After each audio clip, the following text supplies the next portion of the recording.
जय गुरु गोरखनाथ अलाख निरंजन। जय हो जय हो जय हो। चले के द्वारे पर भिक्षा ले लो के बा। अरे माँ कोई दरवाजे पर है, जोगी आइल बा, जोगी के भिक्षा दे दे माँ, भिक्षा दे दे माँ। अच्छा बाबा, जोगी बाबा आइल हुआ? हाँ माँ। आवा बाबा, आसन ग्रहण करा, बैठा बैठा, हम आपके भिक्षा लेके आवत है। ठीक बा माई, ठीक बा।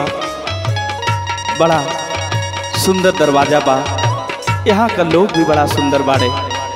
ला बाबा, भिक्षा लेके तो आ गई, लेकिन बाबा एक बात पूछी।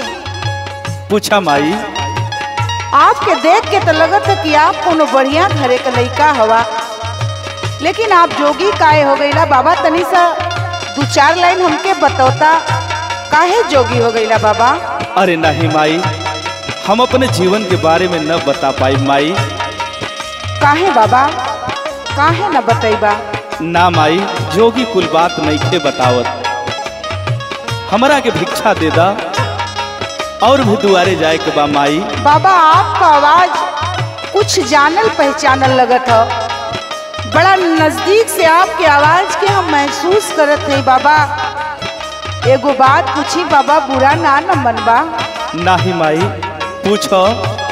बाबा आपका आवाज हमरे स्वामी से मिलत जुलत है। हमरे स्वामी का भी ऐसने आवाज रहल बाबा। हम के भरम तना न होता, ऐसन तनाना कि आप हमार स्वामी हवा। अरे नहीं माई, हम तुहार स्वामी नहीं थे, हम जोगी बानी, जोगी बानी रे। ए जोगिया के भिक्षा दे दे माँ। हम सब समझत हैं, सुना। बोलो। तोहरे जियत मांगी कैसे नुरवा ना धोआई हो। सुनत हुआ न स्वामी? अरे माई, स्वामी कह के हमके पाप को भागी मत बनावा। तोहरे जियते मांगी कैसे नुरवा ना धोआई हो। तू न रहबा सैया त हम मर जाइब हो।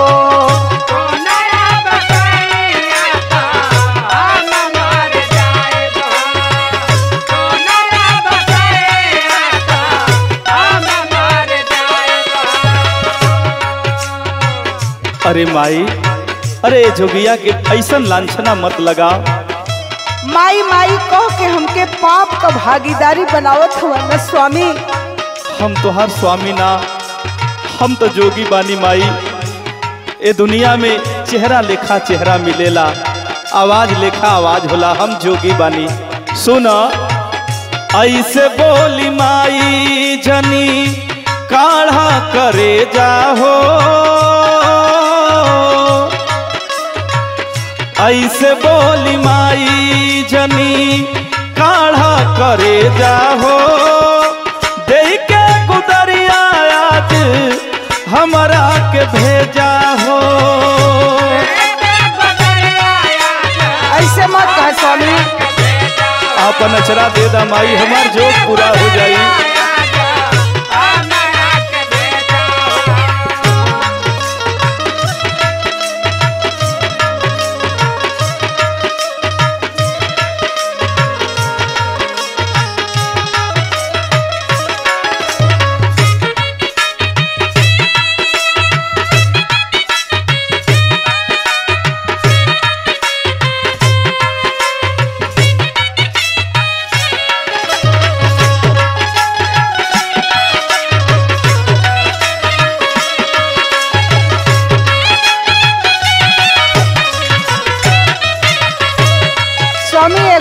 समझ में ना आवत कि आप ऐसा काहे करत हुआ। आखिर कौन ऐसा बात बा, कौन ऐसा तकलीफ भइल, कौन ऐसा दुख आपके मिलल जो पूरा परिवार के विसार के आप चल देला जोग रमावे सैया? केहू का कोनो कसूर ना रहे माई। सुना सैया, कौन कसूरवा के साजा हमके दिहला। जियत जिंदगिया हमार जान खाली लिहला।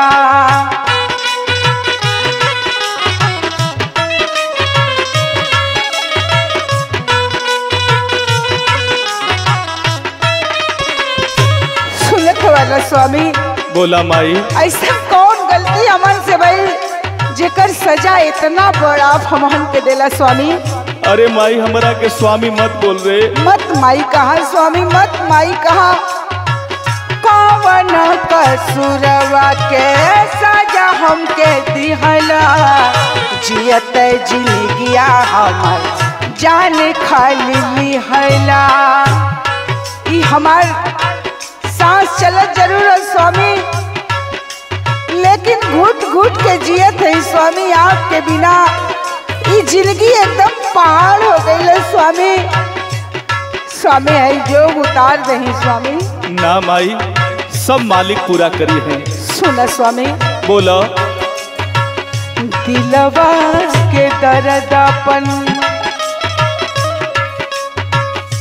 दिलवा के दर्द अपन कैसे सुनाई हो। दिलवा के दर्द अपन कैसे सुनाई हो। तू न रह बसैया त हम मर जाइब हो।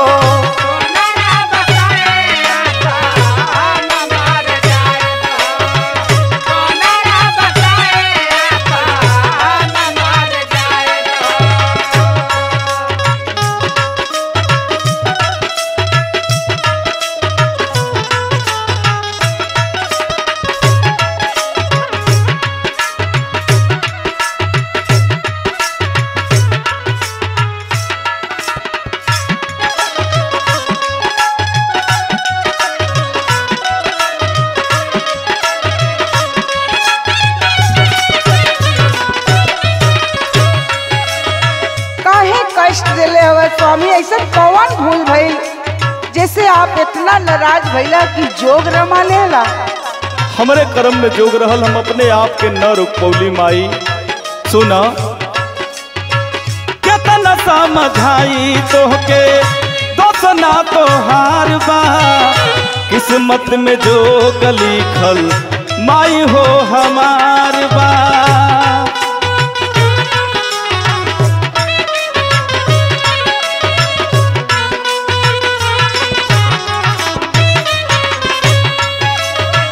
स्वामी ऐसा मत कहा स्वामी। आप एक एक शब्द बाण के लिए चुभत हो स्वामी, ऐसा मत करा।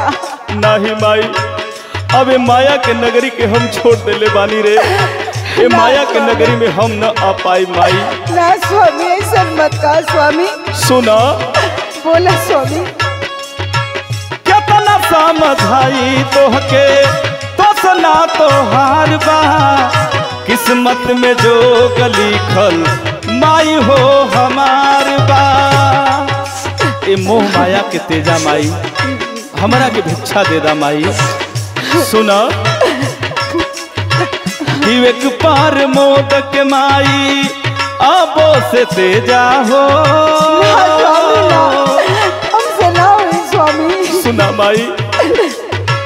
विवेक पार मोदक माई आबो से तेजा हो। देख के गुदरिया आज हमरा के भेजा हो।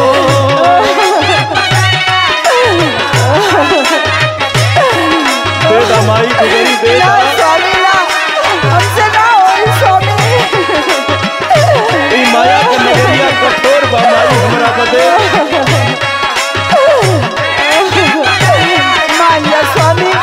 ना माई छोड़ के स्वामी। हमारा रास्ता अलग बा, तोहार रास्ता अलग बा।